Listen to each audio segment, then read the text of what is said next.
et bienvenue sur le salon virtuel des artisanales de Chartres qui se déroule du 8 au 11 octobre. Nous sommes en live pour les ateliers des drôles de créatrices. Moi je suis Moka et je vais vous présenter un atelier de gravure sur gomme.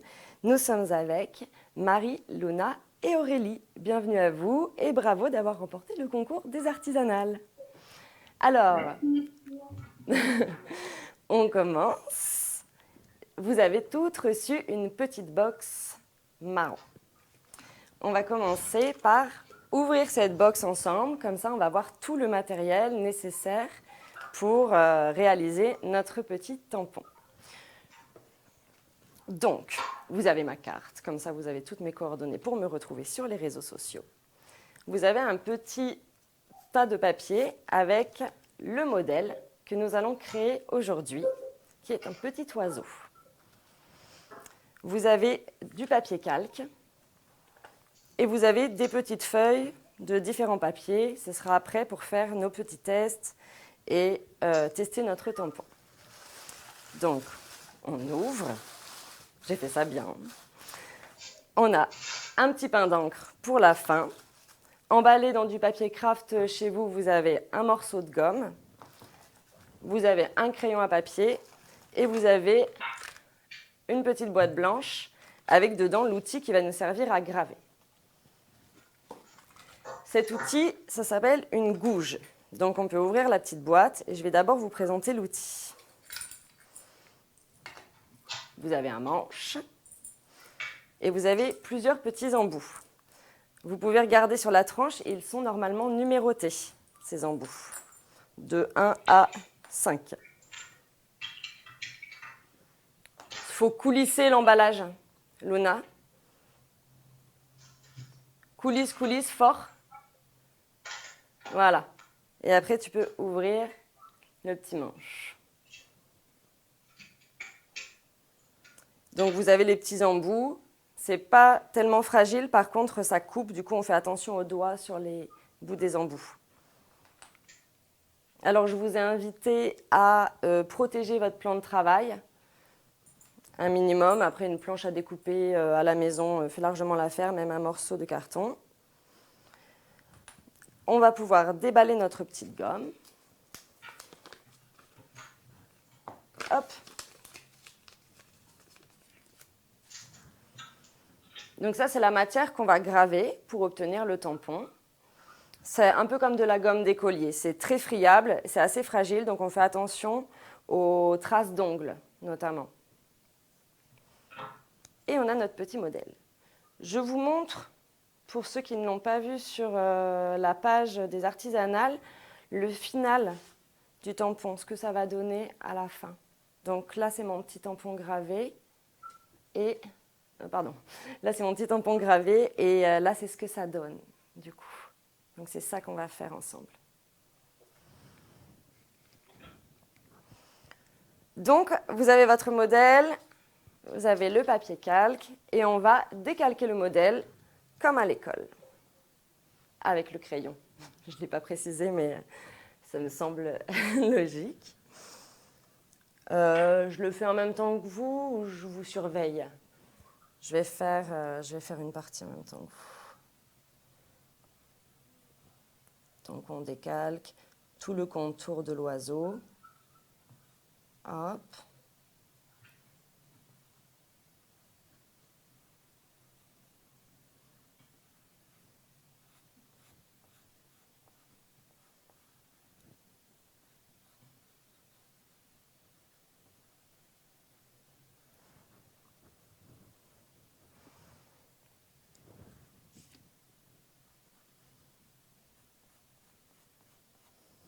Aurélie, vu que je sais que tu as déjà fait les ateliers, donc que tu es à l'aise avec cette discipline, si tu as envie de te rajouter des challenges, de lui ajouter un œil, de lui ajouter une branche de laurier dans le bec, surtout n'hésite pas. Une plume. Oui, voilà. Donc, j'ai décalqué, moi, mon petit oiseau. Une branche de laurier carrément, il faut que je me serve.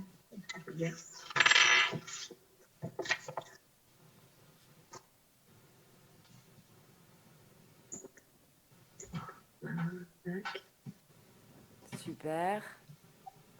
Montre-moi, Marie. Ah, super. C'est bon? Tout le monde est OK? C'est bon. Donc ensuite, on va prendre notre petit morceau de gomme. On va retourner le calque sur le morceau de gomme. On l'applique. Normalement, vous avez pile poil la place. On peut le serrer d'un côté ou de l'autre. Ça n'a pas d'importance s'il n'est pas forcément centré. Bon, j'ai essayé un petit. Ah, très bien. J'en étais sûre. Tu me connais les défis. Donc, on l'applique sur le dessus et on vient avec le dos du crayon, enfin l'autre extrémité du crayon, frotter sur nos traits. Il n'y a pas besoin d'y aller trop fort, ça va reporter le dessin sur la matière.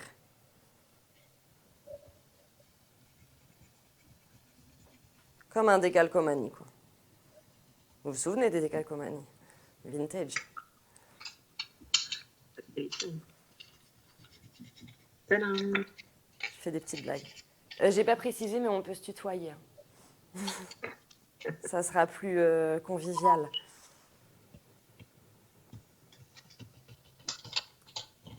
Hop, et quand on retire après notre calque, l'oiseau apparaît dessus.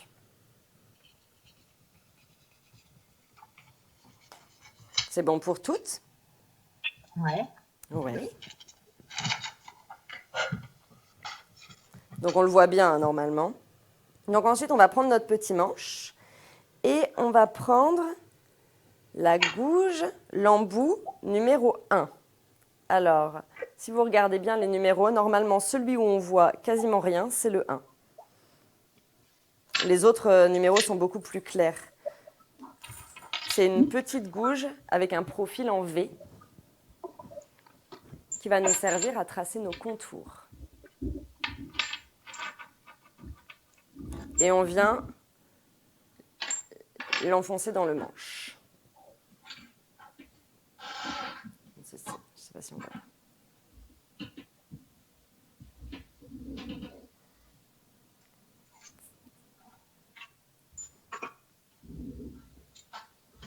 C'est comme ça.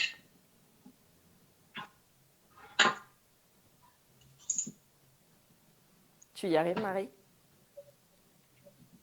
Moi, j'arrive pas à le mettre. Tu n'arrives pas à le mettre? Du côté où il y a la bague en alu? La lame dans le... Non, pas la lame dans le trou, justement, l'autre côté.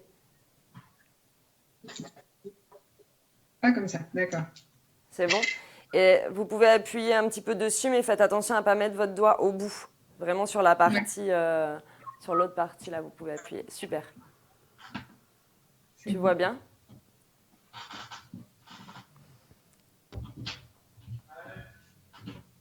Vous y êtes? Super.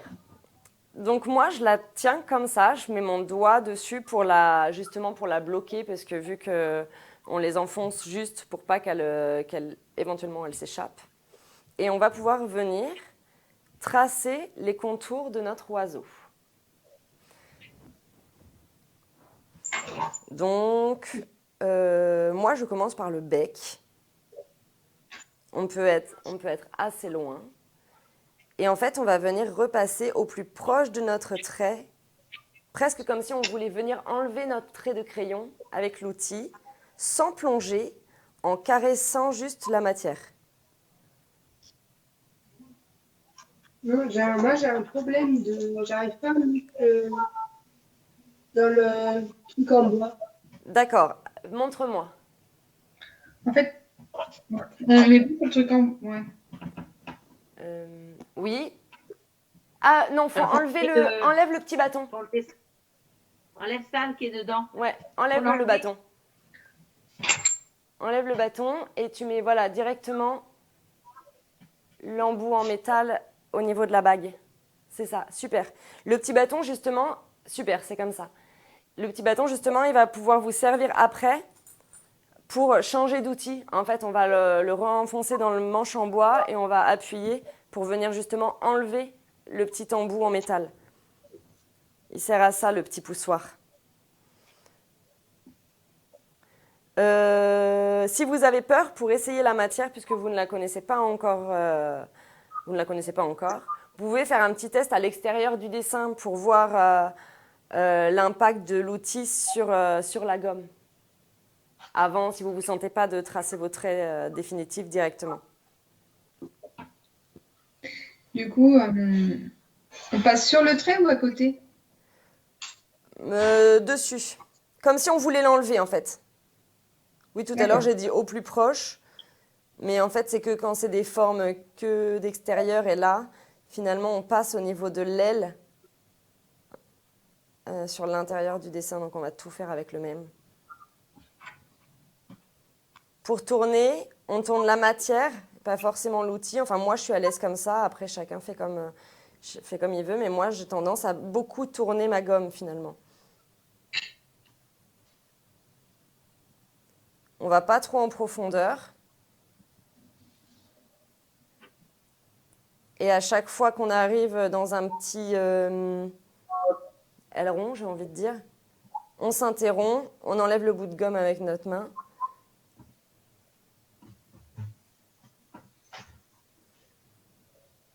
C'est difficile en live, hein, c'est nouveau pour moi aussi. C'est pas facile de ne pas vraiment voir ce que vous faites. Et de ne pas pouvoir vous mimer les choses. Surtout que tu es un petit peu loin quand même, non? On ne voit pas. Moi, je suis loin. Ouais, moi je trouve que. En fait, sinon on peut voir au-dessus. Peut-être ce serait plus pratique le temps que je grave.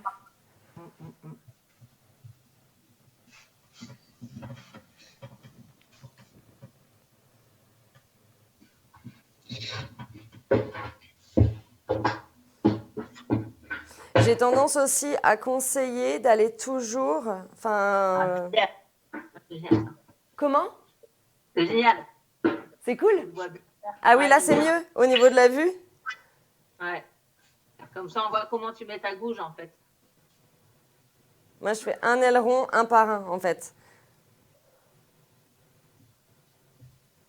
Enfin, un aileron, on s'entend, quoi.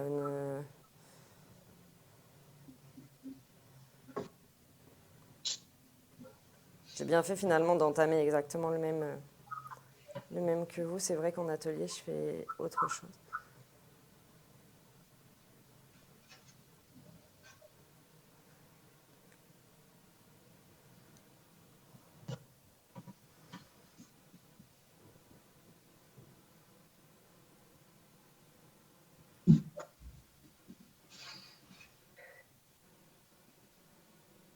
Ça va? Ouais. Donc, Luna, tu peux la tenir plus à l'horizontale, ton outil, plus comme si tu venais gratter la gomme et pas tellement comme un crayon qui s'enfonce dedans. Plus comme si tu voulais enlever juste un peu au-dessus. Il n'y a pas besoin d'aller trop profond, puisque tout ce qu'on va faire sur la gomme, ça va se voir après.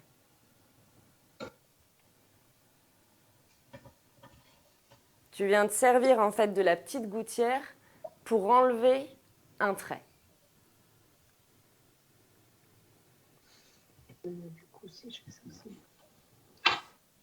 Et donc une fois, là moi j'ai commencé par le tour avec la grande aile, la queue et le corps de l'oiseau. Une fois qu'on a fini cette partie-là, on peut re-attaquer du côté de la tête pour faire l'autre petit bout d'aile qui est au-dessus, toujours avec le même outil.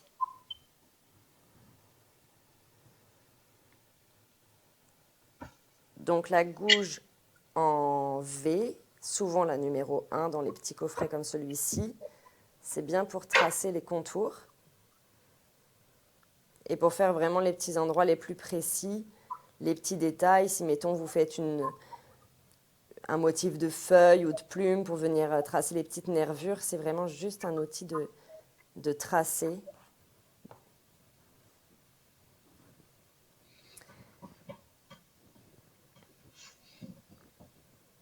Hop.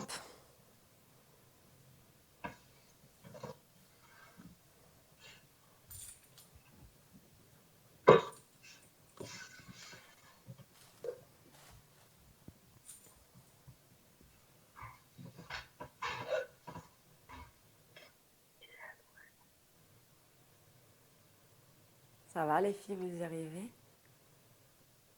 Ça va. Concentré, hein. Ça demande de la concentration.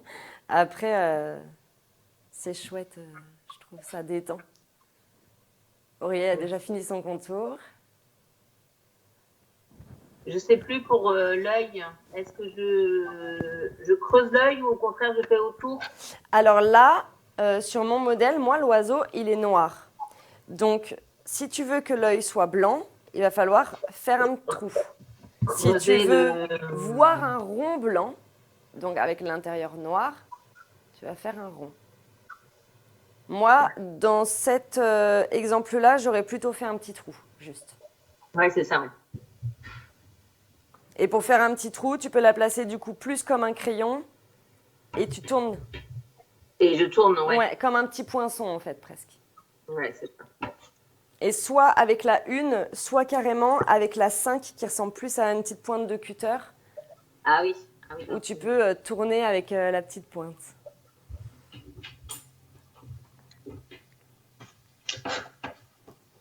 Vous me dites quand les contours, ça y est, parce que j'ai peur d'avancer trop vite pour vous.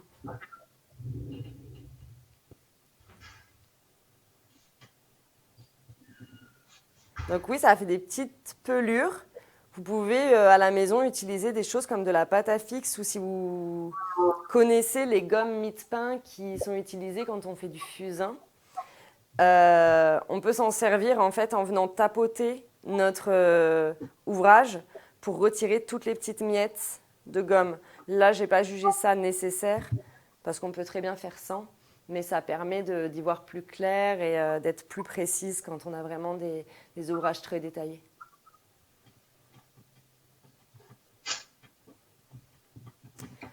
Donc, quand on a fait les contours, vous me dites si je vais trop vite, hein, surtout parce que je ne me rends pas compte. Quand on a fait les contours, moi, je garde le même outil et je viens dégager tous les petits angles. Donc, là, on va en avoir au niveau de la queue, il y a 3 petits angles à dégager. Et au niveau des ailes, en fait, on va pouvoir venir repasser pour enlever un petit peu de matière. Donc, on a compris que ce qu'on voulait garder, c'était notre oiseau. L'intérieur de notre oiseau, maintenant, on n'y touche plus. Sauf si on veut rajouter des yeux ou des détails. Mais sinon, normalement, enfin, si on le veut comme le modèle, on ne touche plus à cet intérieur d'oiseau. Donc maintenant, on va devoir dégager toute la matière qui est autour pour abaisser le niveau de la matière qui est autour pour qu'à l'impression, on ne voit plus que l'oiseau. Donc tout ce qui est autour, maintenant, ça ne nous intéresse plus. Donc, pour ne pas abîmer le contour de notre oiseau, moi, je garde le même outil et je viens enlever un petit peu plus de matière, repasser sur certains endroits.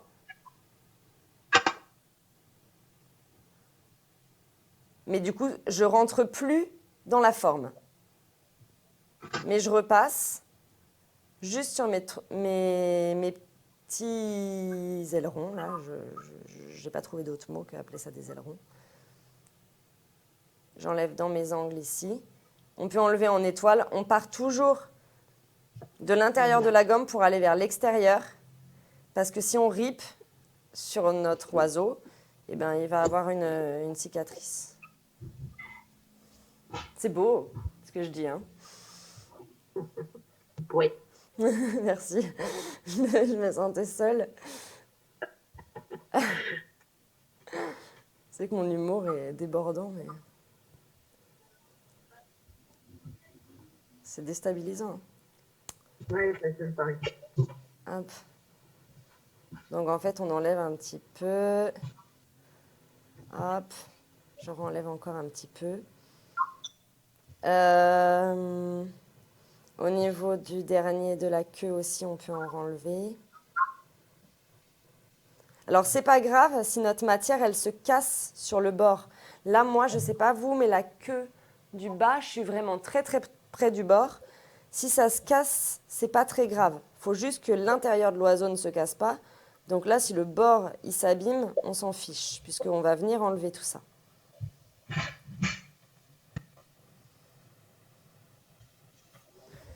Limite, on le casse, en fait.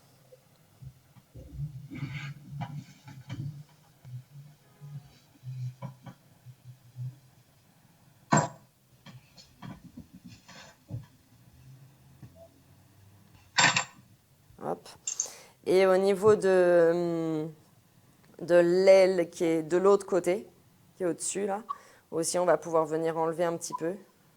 Parce qu'en fait, nos outils, après, sont plus gros. Donc, on n'a toujours pas besoin d'aller très profond, hein.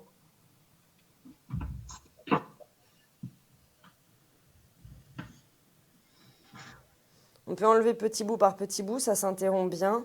La matière, elle est quand même super friable.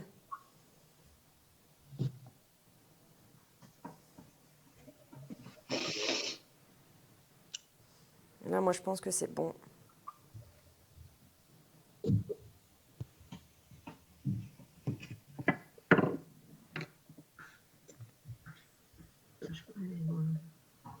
On refait tout le contour de l'oiseau? Non, moi, j'ai pas refait tout le contour.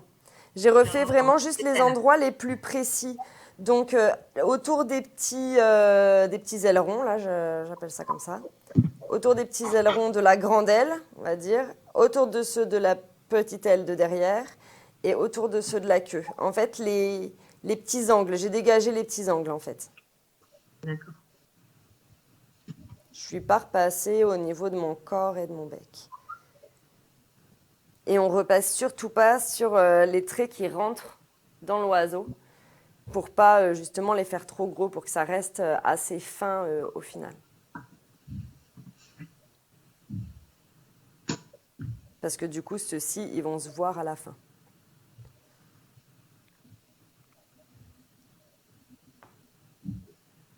Super Aurélie, tu tournes la gomme. C'est bien. On fait la même chose avec le papier.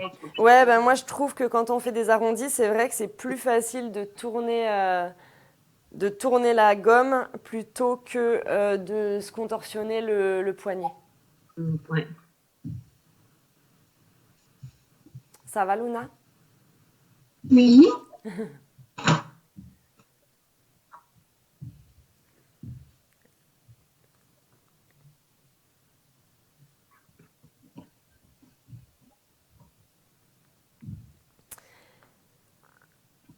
Donc après, pour changer d'outil, je viens pas du tout de le faire comme il faut. On peut utiliser du coup le petit poussoir qu'on va mettre derrière. Je vous attends.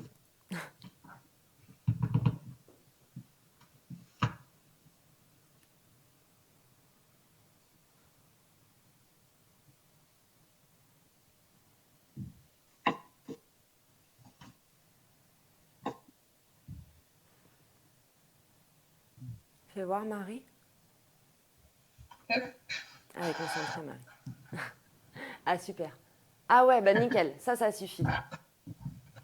Là, on va pouvoir maintenant passer à un outil un peu plus gros qui permet d'enlever plus de matière d'un coup. Parce que si on voulait enlever tout ça avec le même outil, ça serait possible, mais on en aurait vraiment pour un moment. On n'a qu'une heure. Donc, on peut utiliser le poussoir. Moi, je le pousse contre la table. Je le retiens parce que sinon, on peut aussi le faire voler. Et on vient pousser comme ça pour rattraper notre petit outil. Hop. Et on va prendre soit la 2, soit la 3. La 2, on peut prendre. Qu'on va venir remettre en appuyant. Qui est du coup maintenant avec un profil en U et qui va nous servir à enlever plus de matière.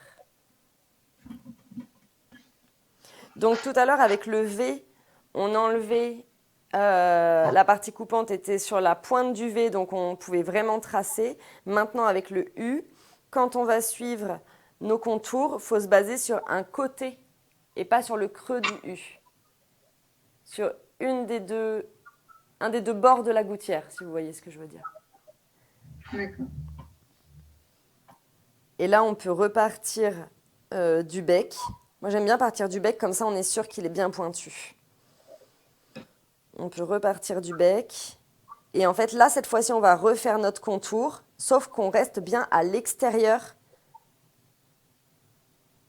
de l'oiseau. On n'hésite pas à s'interrompre. Si on n'est pas sûr, hop. Moi, je le fais en plusieurs fois. On n'est pas obligé de faire tout le dessin en une seule fois. On peut faire aussi plusieurs passages. On n'est pas forcé d'être collé à notre trait tout de suite. Là, moi, je me suis laissée, j'étais un peu éloignée. Après, on peut venir renlever ce petit surplus de matière, mais vaut toujours mieux se dire qu'il faut mieux rater sur l'extérieur du dessin que sur l'intérieur.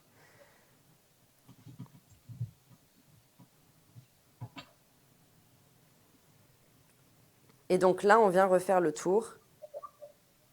Et encore une fois, on ne re-rentre pas sur les fameux petits ailerons. Ceux-là, on n'y touche plus. Le fait d'avoir dégagé les angles, ça nous permet pratiquement de faire une ligne au niveau de l'aile. On n'a plus besoin de rentrer dans le... Alors, sachant qu'on peut toujours après revenir retoucher, quand il aura l'air d'un oiseau, on va pouvoir essayer, remodifier, même s'il est ancré. Au pire, on se salit les mains, mais il y a toujours des retouches après les tests.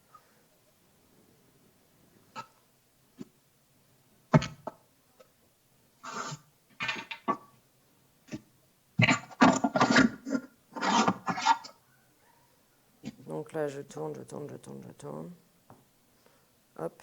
Et tous les petits bouts, après, on peut les enlever un par un.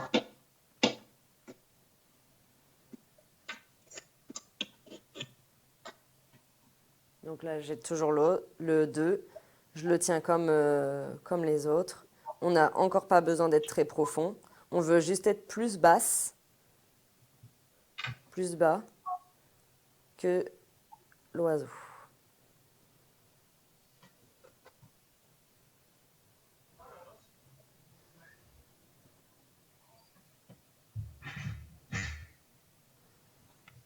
Donc là, moi, j'ai refait une fois le tour. Il reste un petit liseré là qu'on verra sûrement au test d'impression. Mais pour l'instant, je le laisse parce que je suis un peu proche. Et là, on peut refaire plusieurs fois le tour.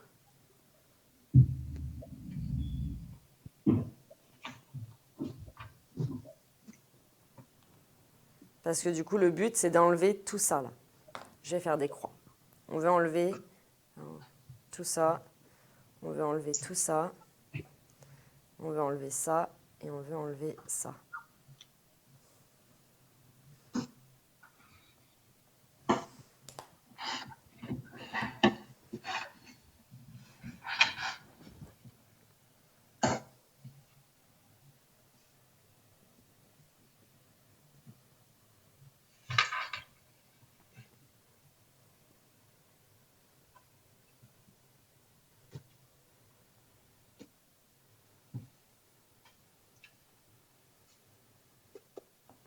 Vous me dites si je vais trop vite ou si vous ne suivez pas ou vous voulez que je revienne sur quelque chose.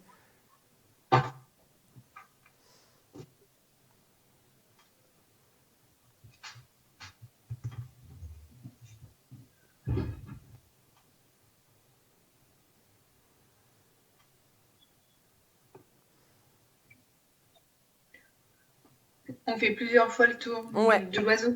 En fait, là, on peut vraiment dégager.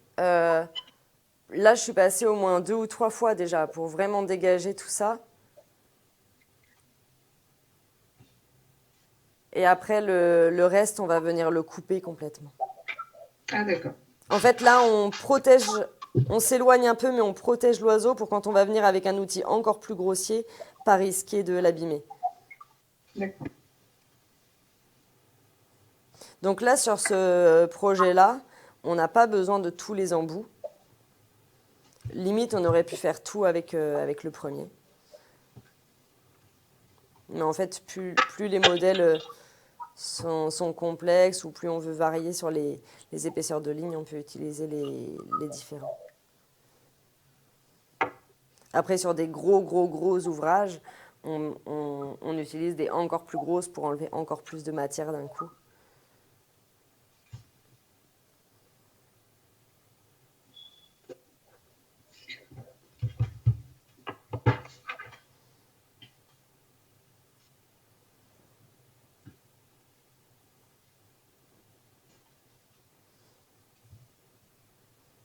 Il va être chouette ce petit tampon oiseau. En plus, avec les fêtes de fin d'année après, vous aurez des beaux paquets cadeaux avec des oiseaux dessus. Hop.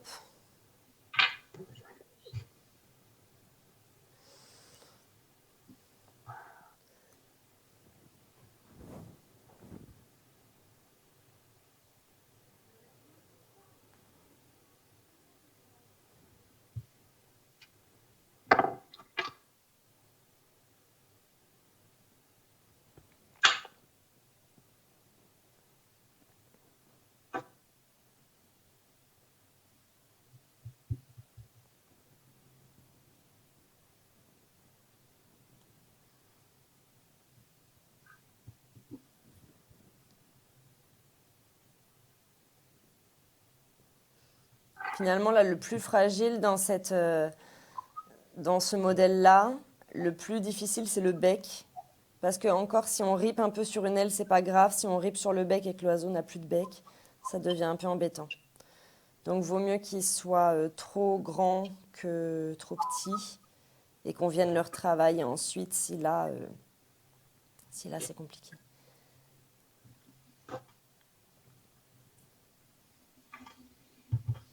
Il n'y a pas besoin que là, ce qu'on enlève, il n'y a pas besoin que ça soit propre, joli, hein. On a vraiment juste besoin que l'oiseau reste bien lisse. Mais sinon, le reste, si ça fait des montagnes, s'il y a des irrégularités, on s'en fiche. Ça ne se verra pas.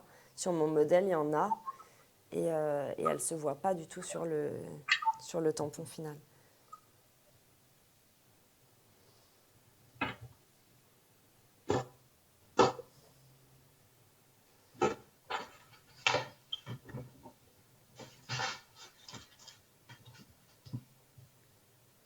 Alors, si jamais ça vous arrive de vous enfoncer trop dans la matière, vaut mieux s'arrêter, enlever le bout de gomme avec votre main et recommencer plutôt que continuer de s'enfoncer.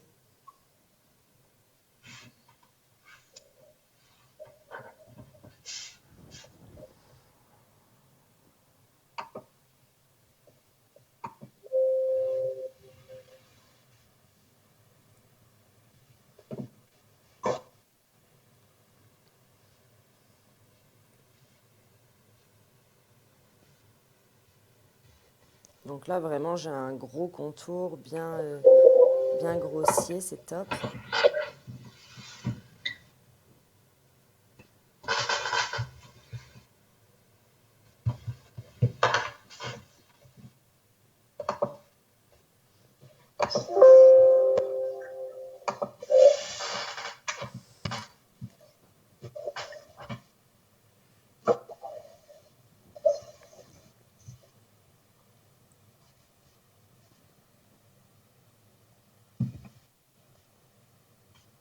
Ça va?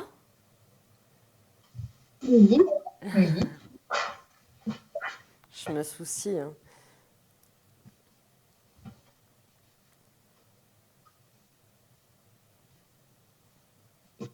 Hop. Donc là, moi, j'ai fini mon gros contour. Il y a des petits endroits dont je ne suis pas très contente, mais on pourra toujours venir après. Là, vu que j'ai peur de faire une bêtise, je préfère attendre et revenir ensuite. Le gros problème avec cette discipline, c'est aussi qu'il faut savoir s'arrêter, puisque quand on a trop affiné le bec, eh ben, on a arraché le bec.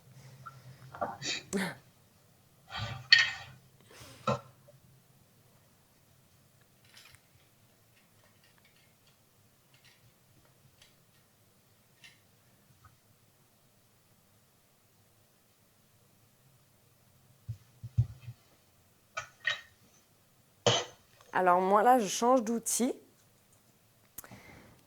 Du coup, j'en suis là. Mon compte, je ne sais pas si vous le voyez bien. Mon contour, il est bien dégrossi. Et je vais prendre la 5, celle qui ressemble plutôt à une petite lame de cutter. On peut aussi faire ça si vous avez un cutter à la maison, mais là, c'est celui que je trouvais le plus adapté. Ou alors un cutter. C'est juste que j'en ai pas mis dans le kit de cutter. Je me suis dit qu'on pouvait faire avec ça.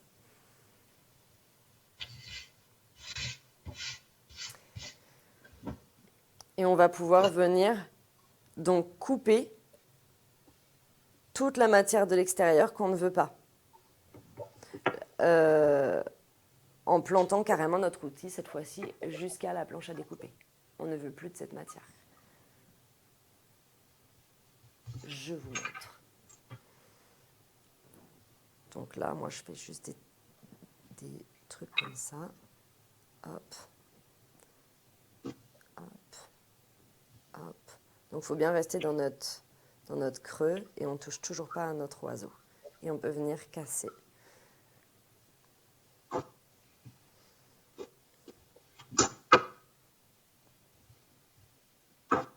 Tu coupes droit ou tu coupes un peu de travers? C'est pas grave si on coupe un peu de travers.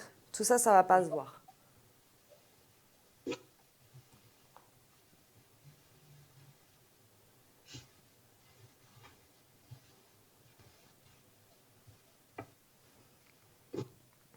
En fait, la forme finale, après, de notre tampon, on s'en fiche. Là. On veut que ça, ce soit joli. Après, là, c'est juste que plus on garde de matière sur les contours, plus on a de chances d'avoir des petits défauts au moment de l'impression si on n'est pas assez descendu sur d'autres parties. Mais c'est pour ça que moi, j'ai tendance à pas mal me rapprocher des bords. Comme ça évite d'avoir des imperfections au moment de l'impression. Mais la forme globale, elle est pas importante.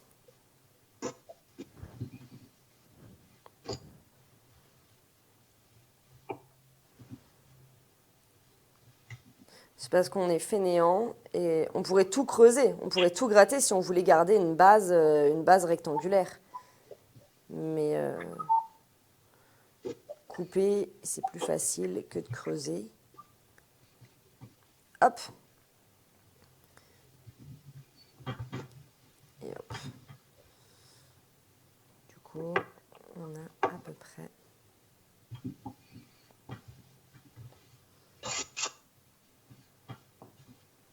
ça.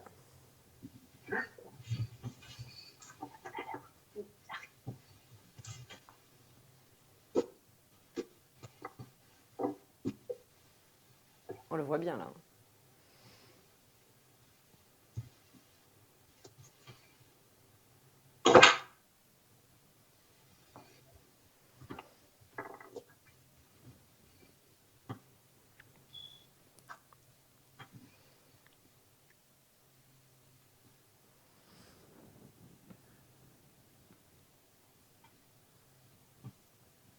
Alors, j'ai vu des petits défauts, mais que je laisse volontairement pour quand on fera des retouches, pour si vous en avez aussi, pour pouvoir vous montrer.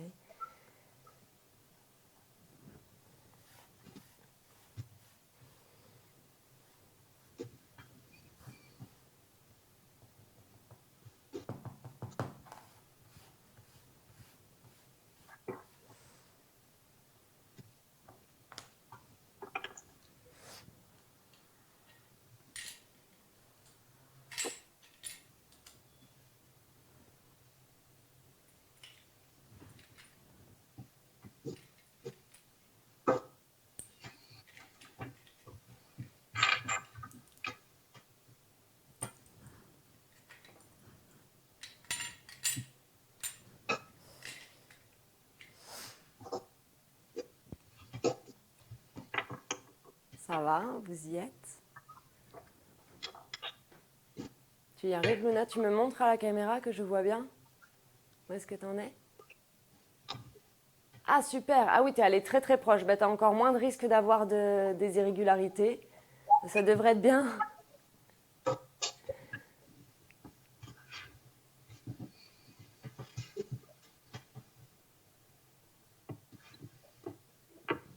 Je vais voir Aurélie.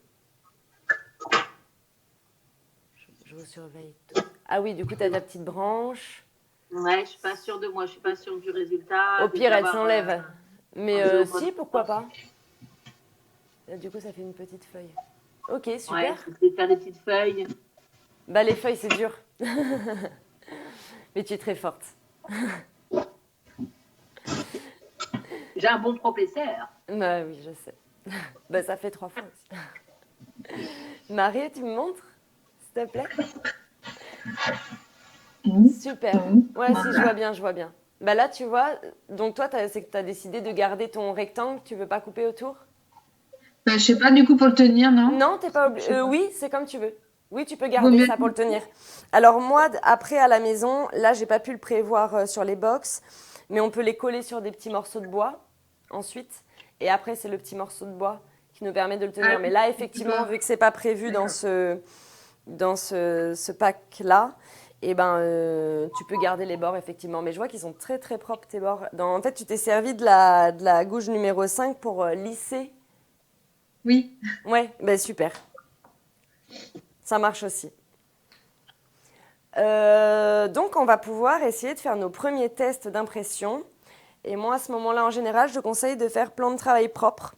Donc, on va ramasser nos pelures ou bien les éloigner parce que, idéalement, c'est pas top quand on a des pelures dans les pins d'encre. Donc moi, je fais juste ça pour pouvoir mettre à la poubelle mes pelures. Dans les morceaux les plus gros, les morceaux les plus gros de gomme, là, si vous en avez retiré, vous pouvez les garder pour refaire des toutes petites créations. Donc là, c'est propre. Dans le petit tas de papier que j'avais prévu plusieurs calques en cas de raté.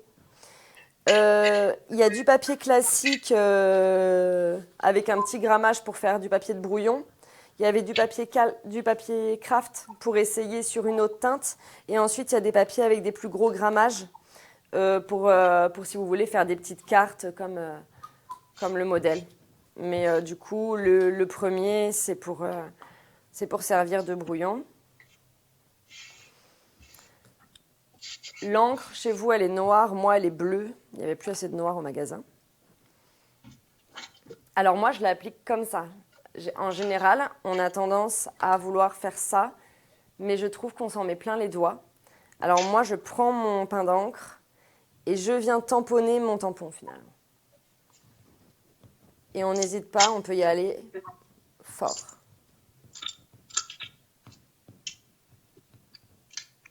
Hop.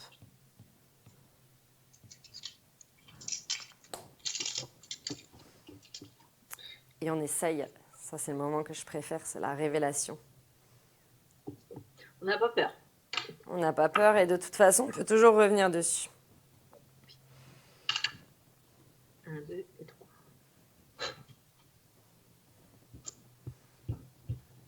Hop.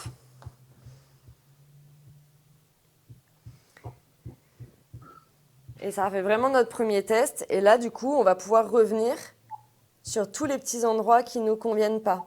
Là, j'ai des petites imperfections au bout de la queue, j'ai une petite imperfection sous le bec, j'ai une petite imperfection sur le dessus de la tête. Et ben, je vais revenir avec un outil, le 1 ou le 2, de préférence, parce que souvent, c'est des petites choses. Finalement, je préfère le 2, j'avais gardé le 1 de côté. Mais en fait, vu où elles sont situées, la petite gouttière, ça sera mieux pour enlever... Donc, je reprends mon deuxième outil et je vais venir enlever. Du coup, il faut faire en symétrie. Je vais venir enlever les petits défauts que je vois sur mon impression. Donc là, j'en vois un au bout de l'aile.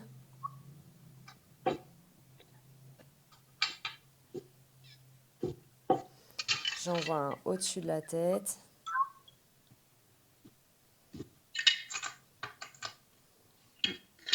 Après, ça fait aussi partie de la discipline d'avoir des petites imperfections. C'est aussi le fait main et ça peut avoir son charme. Et j'ai eu déjà beaucoup de personnes en atelier qui ont voulu garder justement ces petits défauts puisque ça fait aussi le charme de la création.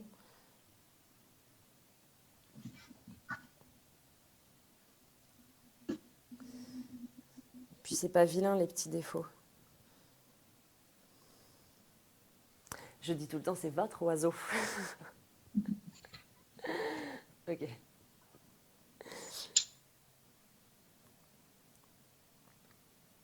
Hop.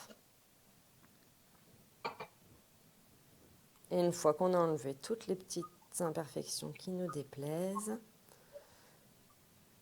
hop. Eh bien, on est bon. Hop, hop, hop. On refait propre et on reteste. Après, ça, c'est l'idée. Là, on reteste, on refait propre, on reteste. Jusqu'à avoir vraiment le résultat escompté.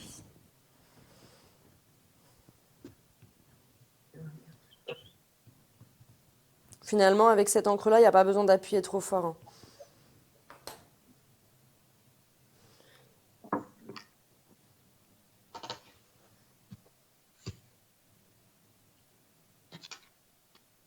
Donc, faites voir ce que donnent vos tests. C'est le premier test. Super, Luna, c'est top. Ah, génial aussi. Ah, ils sont chouettes.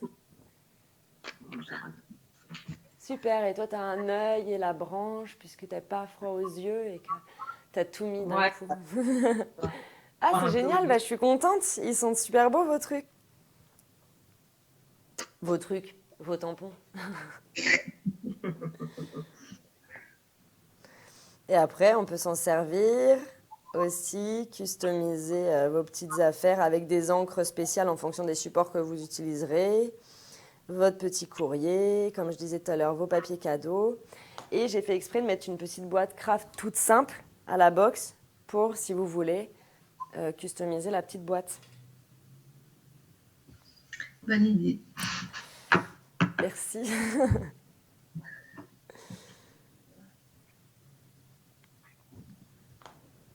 Donc après, en fonction de l'encre qu'on utilise, on peut customiser des textiles, tout ce qu'on veut en fait.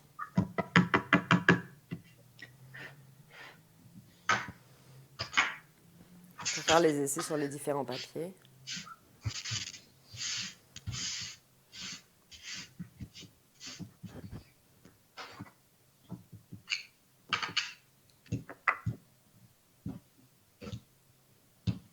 On appuie, on appuie, on appuie. Super. Alors, verdict, Aurélie.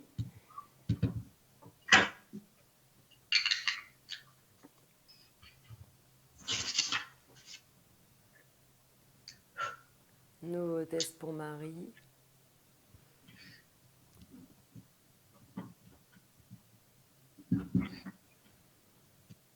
J'attends de voir, hein, montrez-moi parce que je vois pas bien.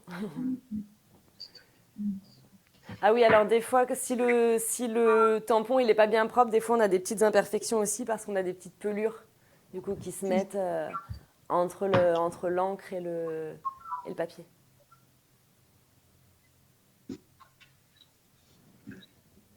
Super, Voilà. il est chouette. Bah là, il n'y a rien à retoucher pour moi.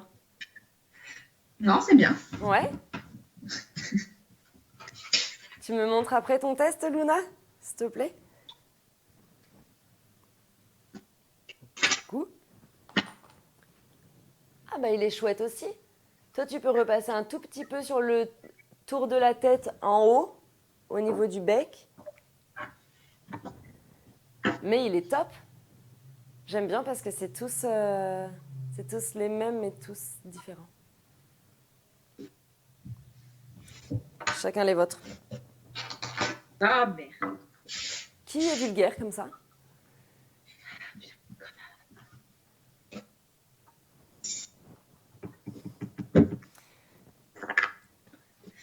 Et donc après, vous pouvez ranger tous les petits outils à leur place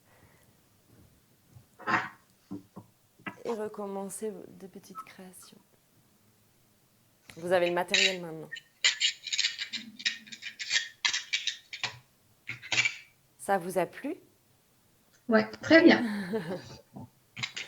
Vous êtes contente de vos résultats? Oui. Bah super, bah je suis contente alors.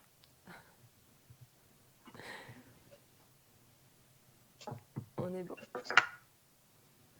Ah, dernier test pour Aurélie, verdict. Ouais, j'ai ripé la tête. Non mais toi, je te connais, t'es capable d'y passer encore 1 heure derrière, juste pour... Eh ben, il faut la refaire.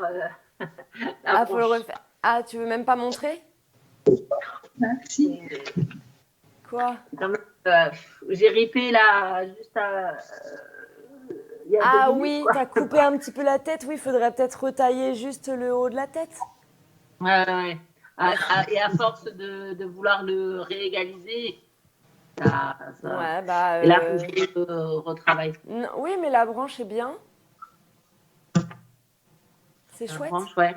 Ouais, après, là, moi, j'ai le jour. Du coup, j'ai les deux faces en même temps. Oui, chez moi aussi, ouais, ça fait pas. Je vais le retravailler. Oui. Bah, de toute façon, après, vous pouvez retravailler vraiment autant oui. que vous voulez. Et juste faire attention, voilà, à savoir s'arrêter pour quand même avoir à pas donner le coup de gouge de trop. Et ben, je crois qu'on arrive au temps limite pour les ateliers de mes consoeurs. Drôle de créatrice. Alors, je crois que je vais vous dire au revoir. Je ne sais pas trop comment se passe les au revoir. Je ne les ai pas travaillés, contrairement à l'introduction. Au revoir, Moka, merci. Donc, merci beaucoup d'avoir fait l'atelier live sur les artisanales de Chartres. Au revoir à toutes les trois et merci. Merci encore.